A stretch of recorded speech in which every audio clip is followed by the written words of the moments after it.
nuevamente estar compartiendo con ustedes estos temas que son de vital importancia para el tiempo que estamos viviendo.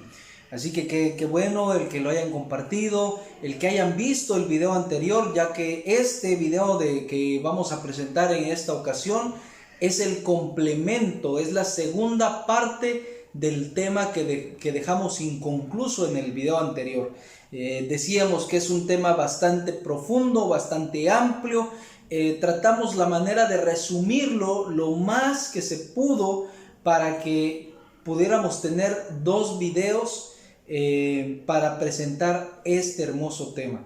Que el tema es el pueblo verdadero de Dios, o las características del pueblo de Dios. Fíjense, aunque pareciera una situación bastante complicada de comprender, de explicar, porque ¿cómo resumes tú? ¿Cómo es que llegamos a resumir un tema tan amplio? Y es verdaderamente tan grande que decíamos cuando dábamos los datos anteriores de cuántas iglesias existen en el mundo, cuántas denominaciones existen en tu localidad, cuántas opciones hay. Hay tantas opciones que si a ti te gusta una iglesia que es más tranquila, es todo más sacro, hay. Si a ti te gusta una iglesia que hay más música, hay más algarabía, también la hay. Si a ti te gusta, no sé, una iglesia que haga determinadas situaciones, o sea, hay de todo para todos los gustos. Entonces, interesante que existan tantas iglesias, que existan tantos predicadores, que existan tantas denominaciones y que todas, absolutamente todas, te digan que son el pueblo de Dios, que son la iglesia verdadera. Entonces, es increíble ese punto. Entonces, ¿cómo es que nosotros, a la luz de la palabra de Dios, vamos a presentar que el pueblo de Dios tiene unas características marcadas? ¿Y para qué es esto? ¿De qué me sirve a mí saber esas características? Recuerden Mateo capítulo 24, cuando Jesús le dice a sus discípulos, que nadie os engañe. Ese es el punto, esa es la preocupación de presentar estos temas. Que nadie os engañe, que nadie te engañe a ti y que nadie me engañe a mí. Ese es el principal objetivo de presentar este hermoso tema. Así que sin más preámbulos, vamos a inmiscuirnos, vamos a involucrarnos en el tema de esta ocasión. Voy a invitarte que ahí donde estás, inclines tu rostro y vamos a orar. Amoroso y bendito Padre que está en el cielo, alabado y glorificado sea su nombre en esta ocasión. Pedimos su dirección para poder involucrarnos en este tema, para poder entender el mensaje que tiene para nosotros en esta ocasión. Se lo pedimos en el nombre de Jesús. Amén. Bien, vamos a empezar con un ejercicio bastante sencillo para que vayamos entendiendo de qué se trata esta situación, este tema. Mira, va a pasar en tu pantalla y te voy a presentar a un personaje. Este personaje se llama Joel. Resulta que Joel tiene 2 características. Ya tú en tu pantalla lo estás viendo. Joel es de tez morena y no tiene cabello. Joel tiene 2 características. Es de tez morena, repetimos, y no tiene cabello. Entonces resulta que a ti y a mí nos encargaron buscar a Joel, porque resulta que Joel está perdido. Entonces las únicas características que nos comentan de Joel es de tez morena y no tiene cabello. Entonces tenemos que encontrar a Joel. Y resulta que vamos en la calle y preguntamos por ahí, ¿alguien conoce a Joel? Y una persona se acerca y nos dice, yo conozco a Joel. Joel es el que vive allí enfrente. y entonces vamos a la casa de enfrente, tocamos y preguntamos por Joel, y resulta que sale Joel. Entonces, cuando tú y yo vemos a Joel, efectivamente Joel tiene la tez morena. Y decimos, bueno, ya tiene una característica, vamos a poner una palomita, este es el probable Joel. Pero ¿te acuerdas que dijimos que el Joel que nosotros estamos buscando tiene dos características? Es de tez morena, pero no tiene cabello. Y resulta que este Joel que nos están presentando, si bien es de tez morena, pero tiene cabello. Entonces yo te pregunto, ¿será el Joel que te mandaron a buscar? ¿Será el Joel que yo estoy buscando? No, porque no cumple con las dos características. Pero si es de tez morena, sí, pero tiene cabello. No puede ser Joel. Entonces nuestra búsqueda continúa. Y resulta que más adelante alguien conoce a un Joel y nos dice, él vive allá a la vuelta. Y vamos, y nuestra sorpresa es que efectivamente este Joel no tiene cabello. Es exactamente lo que estamos buscando. Pero nuestra sorpresa es que este Joel es de tez blanca. Entonces yo te pregunto, querido amigo, querida familia, conocido, que estás viendo este video, ¿será el Joel que tú y yo estamos buscando? No. Pero alguien podrá argumentar, pero es que el Joel que tú buscas no tiene cabello y este tampoco lo tiene. Efectivamente, pero o son las dos características o no es nuestro verdadero Joel. Entonces, como este Joel no tiene cabello, pero es de tez blanca, no puede ser el Joel que estamos buscando. Entonces, no es el Joel. Por más que se parezca, por más que nos pareciera a nosotros estar bien, no es. ¿Sabes? Que más adelante encontramos al verdadero Joel. Una persona del sexo masculino, sin cabello y de tez morena. Encontramos a nuestro Joel. ¿Sabes por qué hacemos este ejercicio? Porque así de sencillo nos dejó la Biblia dos características para que tú y yo identifiquemos al pueblo de Dios. Solo dos. Recuerda que en el video pasado vimos que el hecho de hacer milagros, el hecho de predicar, el hecho de orar, el hecho de leer la Biblia, el hecho de hacer muchas cosas, no representan al 100% al pueblo de Dios. Son cosas que se hacen, claro está, pero no representa porque el enemigo también puede imitar ese tipo de situaciones. Pero mira qué sencillo lo dejó la palabra de Dios. Solamente dos características para que tú y yo encontremos al pueblo verdadero de Dios, escritos en la palabra de Dios. Dice el libro de Apocalipsis capítulo 12, versículo 17, y aquí vamos a encontrar las dos características que Dios nos envió a buscar del pueblo de Dios. Dice de la siguiente manera: entonces el dragón se llenó de ira contra la mujer y se fue a hacer guerra contra el resto de la descendencia de ella, los que guardan los mandamientos de Dios y tienen el testimonio de Jesucristo.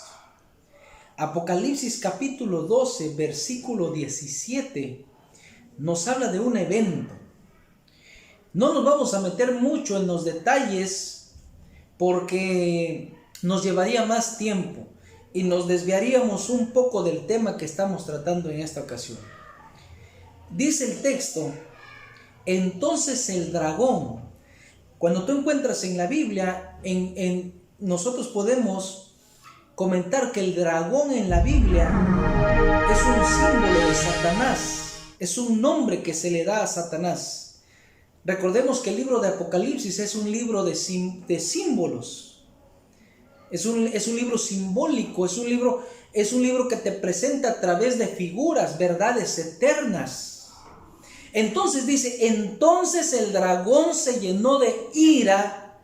O sea, si queríamos decirlo en otras palabras, entonces el diablo se llenó de ira. ¿Contra quién? Y el texto sigue diciendo, contra la mujer. La mujer en la Biblia, cuando tú encuentras a la mujer vestida de blanco, una mujer limpia, pura, representa a la iglesia, al pueblo de Dios. Entonces dice, entonces el diablo se llenó de ira contra la mujer, contra la iglesia, contra el pueblo verdadero de Dios. Y se fue a hacer guerra en contra del resto de la descendencia de ella. ¿Y quiénes son el resto de la descendencia de ella? Sería la pregunta. Por eso la Biblia no deja ningún cabo suelto, sino que ahí mismo te contesta y te dice, el resto de la descendencia de ella tienen dos características, así como Joel. El resto de la descendencia de ella tiene dos características. Número uno, los que guardan los mandamientos de Dios y tienen el testimonio de Jesucristo. Así como Joel tiene dos características para que tú encuentres al verdadero Joel, también el pueblo de Dios tiene dos características. Guardan los mandamientos de Dios y tienen el testimonio de Jesús. Tienen la fe de Jesús. Me gusta complementar esa parte en Apocalipsis 19:10, donde nos explica un poco más qué es el testimonio de Jesús. Porque el testimonio de Jesús, dice la palabra de Dios, es el espíritu de profecía. Entonces quiere decir que así como Joel tiene dos características, así también el pueblo de Dios, querido amigo, querida amiga, querida visita, familia, el pueblo de Dios también tiene dos características. Guardan los mandamientos de Dios y tienen el testimonio de Jesucristo. ¿Sabes? Es interesante que si tú vas preguntando acerca de los mandamientos de Dios, tú encontrarás que arriba del 90% de las denominaciones no creen ni aceptan los mandamientos de Dios. Los consideran como algo del pasado, lo consideran como algo, algunos estatutos que solamente aplicaban para el pueblo judío. Consideran que fue dado por Moisés y no por Dios. Y un montón de excusas más. Pero en el libro de Apocalipsis que acabamos de leer, a mí me queda claro que Dios dice que el verdadero pueblo de Dios tiene dos características. Y una de ellas es seguir creyendo que Dios y su ley siguen vigentes. En otro tema vamos a hablar de cuáles son las leyes de la palabra de Dios que aparecen ahí. Y cuando de pronto te comentan a ti, es que esa ley quedó clavada en la cruz. Correcto, hay una ley que quedó clavada en la cruz, pero no la ley de los 10 mandamientos, sino más bien las leyes ceremoniales, porque Jesucristo representaba al Cordero. Sí, es por eso que cuando Juan el Bautista le ve venir de lejos, Juan el Bautista dice, he aquí el Cordero que quita el pecado del mundo. Porque Cristo era el símbolo de todas esas ceremonias que se hacían. Entonces cuando Cristo fue crucificado, esas ceremonias perdieron valor, ya no servían más. Entonces esa ley fue clavada. Pero ¿cómo crees tú que la ley de Dios, la ley divina, no la ley ceremonial, la que fue escrita con el dedo de Dios, simplemente Dios diga, en algún momento se cumple y en otro ya no? Cuando la Biblia a mí me dice todo lo contrario. El libro de Apocalipsis, que es el último libro de la Biblia, encontramos esa determinación donde te dice: el pueblo de Dios en los últimos días seguirá guardando los mandamientos de Dios. Ahora mira, tú le podrás echar un vistazo a los mandamientos de Dios. Incluso tú te podrás dar cuenta que algunas denominaciones han hecho cambios en los mandamientos de Dios. Y por aquí te lo vamos a presentar. Por aquí te vamos a presentar el cambio que se ha hecho entre los 10 mandamientos y lo que la Iglesia Universal predica y dice a sus seguidores a través del catecismo. ¿Cómo hubo ese cambio? Cuando tú encuentras en otras denominaciones también la que invalidan por completo los mandamientos de Dios. Pero ¿qué sería un gobierno de orden sin leyes? Y mira, yo quiero explicarte algo, que la gran mayoría no tiene problemas con 9 mandamientos. Porque estoy seguro que tú y yo estás convencido de que matar es malo. Y está en los mandamientos. De que robar es malo, que codiciar es malo, que adulterar es malo, que no honrar a tu padre y a tu madre es malo. Tal vez algunas personas comentarán: el tomar el nombre de Dios en vano es malo.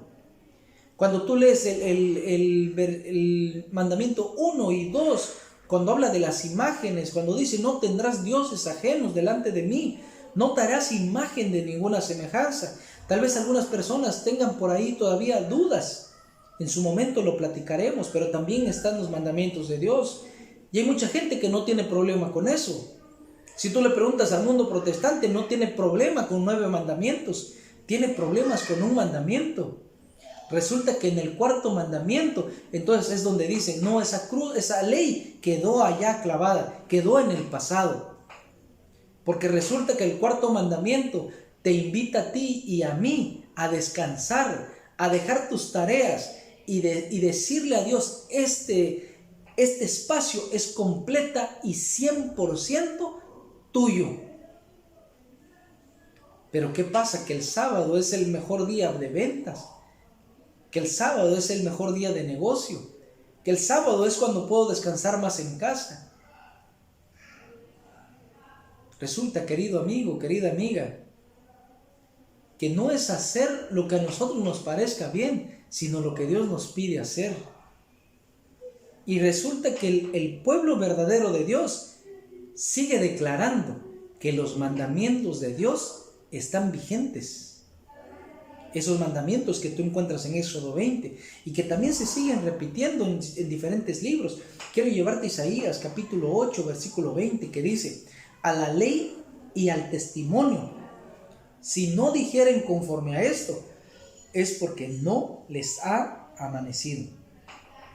Y dice también Primera de San Juan capítulo 2, 3 y 4, que nos declara también lo siguiente, siendo del Nuevo Testamento, dice: y en esto sabemos que nosotros le conocemos, si guardamos sus mandamientos.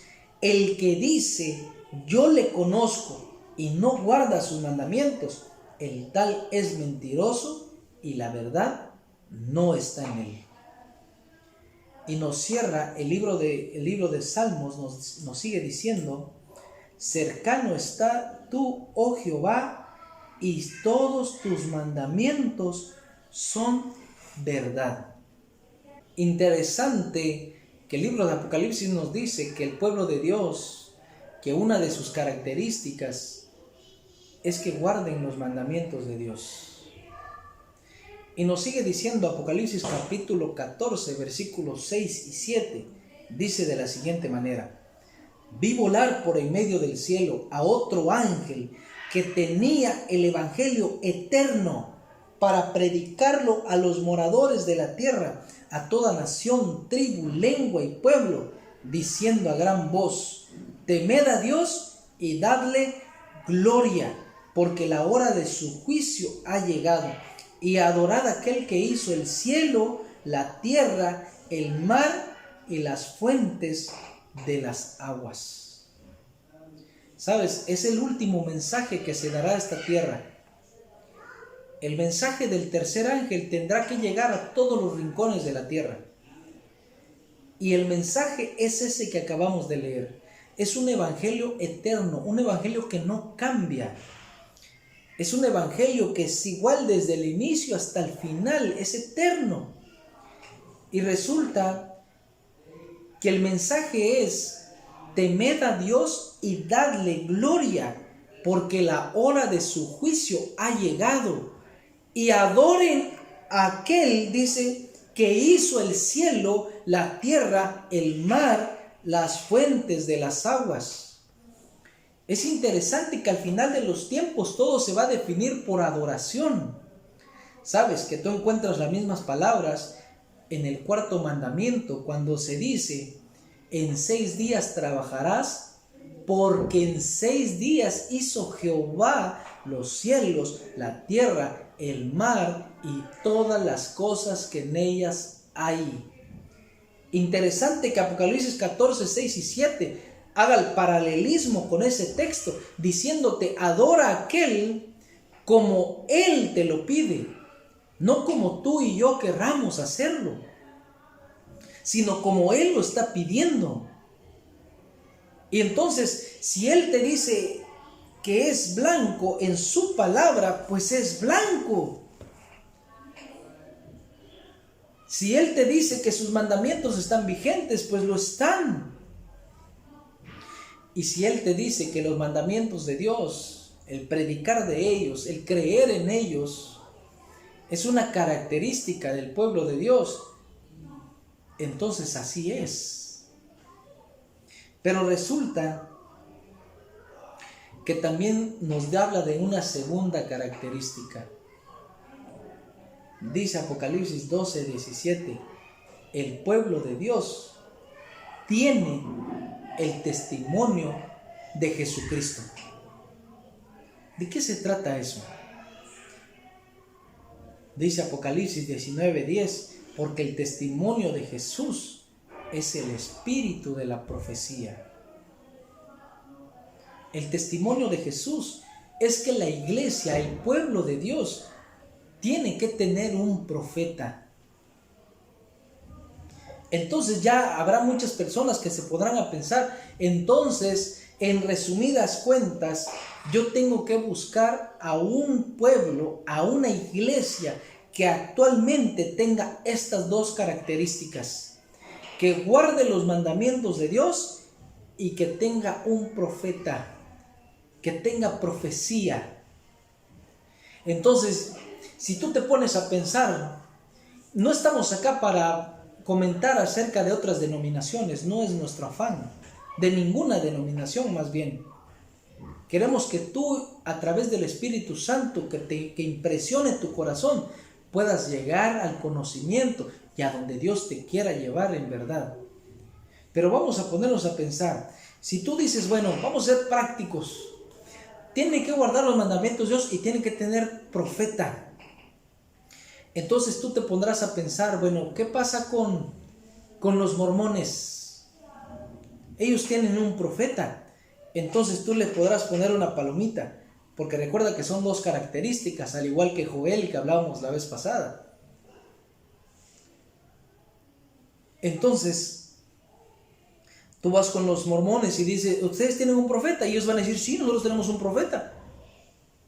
Ok, entonces ustedes podrían ser el pueblo de Dios. Le pones una palomita porque cumplen con una característica. Pero luego preguntas, ¿y ustedes creen en los 10 mandamientos de Dios?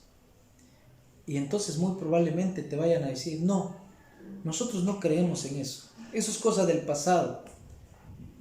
Oye, pero aquí cantan bonito. Oye, pero aquí predican bonito. Pero aquí mira, hasta tienen canchas, hasta tienen esto, tienen lo otro. Con todo el dolor, no cumplen con las dos características que la misma palabra de Dios está dando. Cumplen con una, pero no con la otra. Y cumplen a medias, porque recuerda que el mensaje es a la ley y al testimonio. Si no hablaren conforme a esto, es porque no les ha aparecido. Entonces, ¿qué pasa cuando si tú, no sé, si tú vas a alguna iglesia Bautista del séptimo día. Y entonces tú vas y le dices, ¿ustedes creen en los 10 mandamientos? Y te dicen, sí, nosotros creemos en los 10 mandamientos. Perfecto, y haces una palomita. Pero luego preguntas, ¿si ustedes tienen profeta? Y dicen, no, nosotros no tenemos profeta. Entonces no pueden estar dentro de las características del verdadero pueblo de Dios. Porque recuerda que el pueblo de Dios tiene dos características importantes. Creen, guardan, respetan y predican los mandamientos de Dios. Y también hay profecía. También hay una actualización que va de la mano de la palabra de Dios. Entonces ahora, ¿cuál es la tarea? ¿Cuál es la tarea entonces?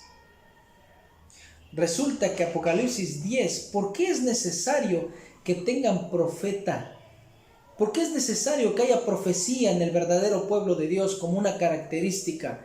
Porque dice Apocalipsis capítulo 10, versículo 11, donde se le da la orden y se le dice, y él me dijo, es necesario que profetices otra vez sobre muchos pueblos, naciones, lenguas y reyes.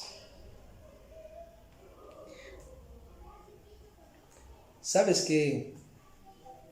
Dejaríamos hasta aquí el tema. Y sería tu tarea entonces empezar a buscar esa iglesia que guarda los mandamientos de Dios y tiene el espíritu de profecía. Ese sería tu deber. Yo quisiera invitarte a que tú analices este punto que vamos a presentar. Existió una persona, una mujer, que de paso es la segunda mujer que más ha escrito en el mundo. Y yo te quiero hacer una pregunta, porque resulta que este personaje, esta persona de la cual vamos a hablar, no llegó ni a segundo de primaria. Yo te pregunto, ¿tú crees que con el segundo grado de primaria podría escribir una persona común y corriente más de 40, más de 70 libros? Más de 5,000 artículos, más de 60,000 páginas, más de 126 libros en inglés. ¿Tú crees que una persona con segundo de primaria, claro, cuando pensamos en el aspecto normal, si resulta que una persona con universidad, con doctorado, con postdoctorado, le pueda costar llegar a estos números? 60,000 páginas, 126 libros. Con segundo de primaria, la señora Elena G. de White fue un instrumento en las manos de Dios. Porque te demuestra los hechos que era imposible que ella sola con su capacidad pudiera lograr esto. Solamente fue una sierva que se dejó guiar por Dios. Y entonces fue Dios el que logró todos esos números en beneficio tuyo y en beneficio mío. Tú dirás, ¿pero esto qué tiene que ver? Resulta que una universidad muy importante aquí en México se le regaló uno de los libros de ella, llamado La Educación. Era el director de la SEP en ese tiempo, a nivel nacional. Se le regaló el libro de ella y él lo leyó. Y cuando terminó de leerlo, regresó a donde se lo habían regalado y preguntó dónde estaba la autora de ese libro, porque le interesaba leer la metodología que ella había aplicado en ese libro. ¿Sabes cuál fue la sorpresa? Que le dijeron que esa persona, que esa escritora, tenía más de 100 años de haber muerto.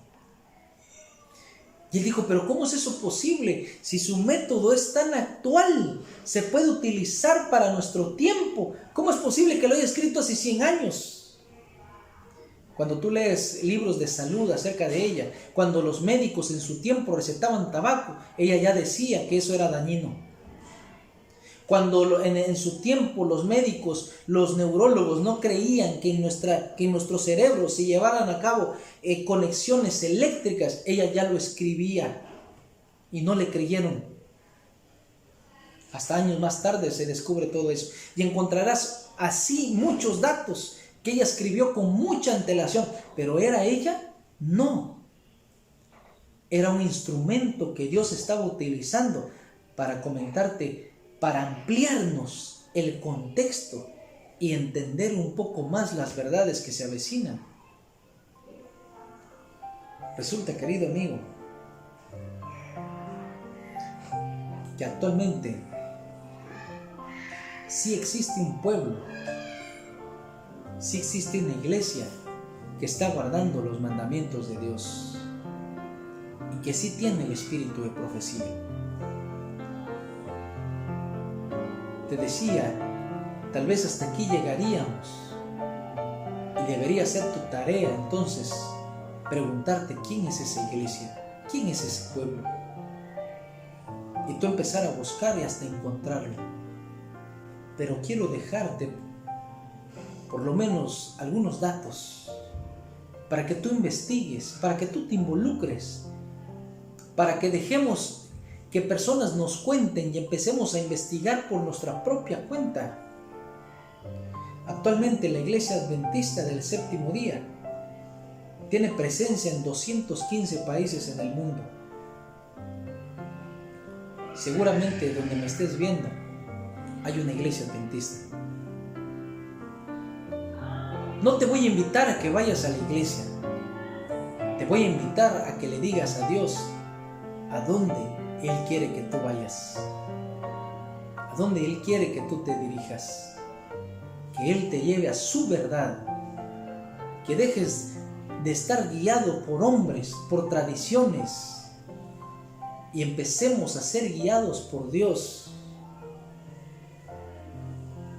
A pesar de tantos errores, de tantas situaciones que se pueden cometer en la vida, estoy seguro que Dios tiene un plan para ti y lo tiene para mí. Y esa es la invitación de todo esto. Decíamos en el título, más de 3,000 iglesias, ¿a dónde voy?